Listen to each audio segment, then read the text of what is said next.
This quick tutorial will show you how to edit out your green screen backgrounds in Pinnacle Studio. Before you begin, please make sure you've already done all of the editing process for your movie already. You've added your title, your credits, your music, your sound effects. Your video clips have all been edited and trimmed and clipped. You don't want to add backgrounds until the very end, right before you're ready to export your video file. So when you're ready to take out the background, and again, you have completely and totally finished editing the video file before you are ready to do this process.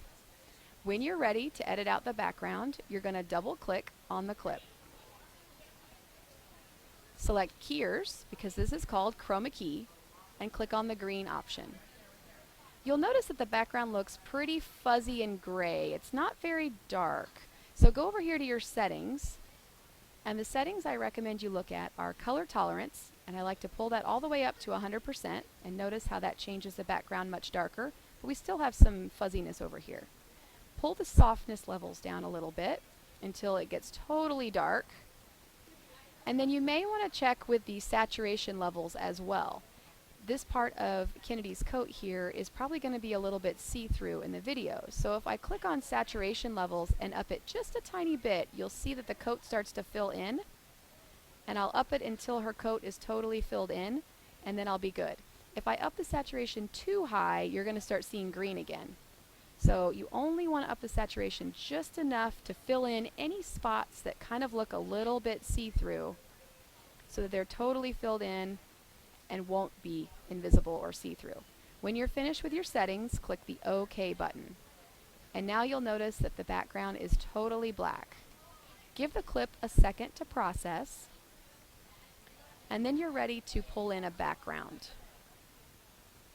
If you've downloaded or you've received a background from me from Video Blocks that's a moving background clip, you need to import your background files and clips just like you would import anything else from your Cougar's Den folder. Grab the clip that's going to go in the background and pull it onto the timeline underneath or below your actors. Give that a second. It's also going to need to process. You'll see the progress bar at the top. But now you can see that the girls are on this background of a city street. And it looks pretty good. If when you put a background up and you notice that there are some see-through parts, you're going to want to double click on your clip again and go back in and adjust your settings a little bit until you get it exactly where you want it to be.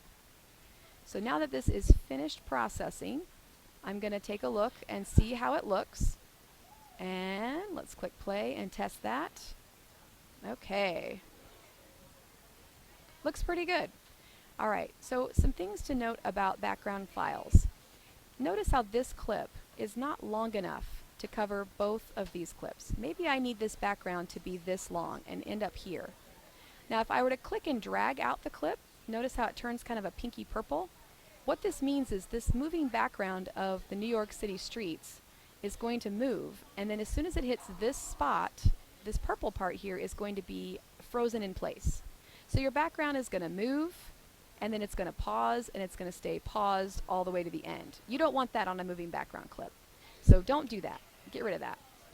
For a moving background clip, you can click and drag it down onto the timeline as many times as you need, over and over and over again, until you get it as long as the clip that you need.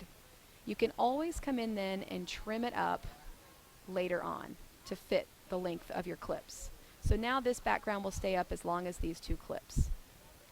It's a little bit different though if you're using a plain background image. So let me show you what that would look like.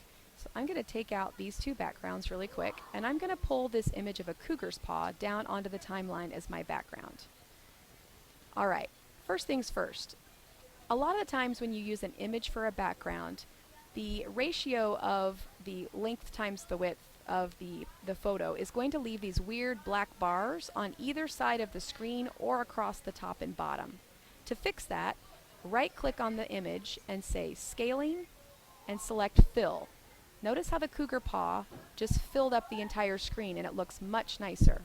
That's the first thing you can do for your images. There will be no longer any black bars on the sides or tops and bottoms.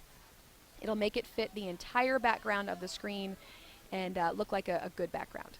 Now the next thing you might think is, okay, now I need to drag this down here on the timeline multiple times to make it fit the length of this clip. And no, you don't want to do that with an image. With an image, you can't drag it out, and you don't want to bring down 16 copies of this image to make it fit your clip. Instead, you can tell it to be the length of your video clip. First, hover over your clip and notice that it is exactly 10 seconds long. So, I'm going to right-click on my little background picture, adjust duration, and tell it to also be exactly 10 seconds long, and then click OK. Now you'll notice that the image is going to be up on the screen and last the entire clip from start to finish. So you can do this as many times as you need. If you want to add on an additional 10.27 seconds, then you can do that as well. You could then make this 20.27, and it will last the length of both clips together. So those are the basics of doing your green screen backgrounds. You'll then go through and repeat this process for every clip. You'll double click, change it from keyers, change it black, adjust your settings, and then pull your background in underneath.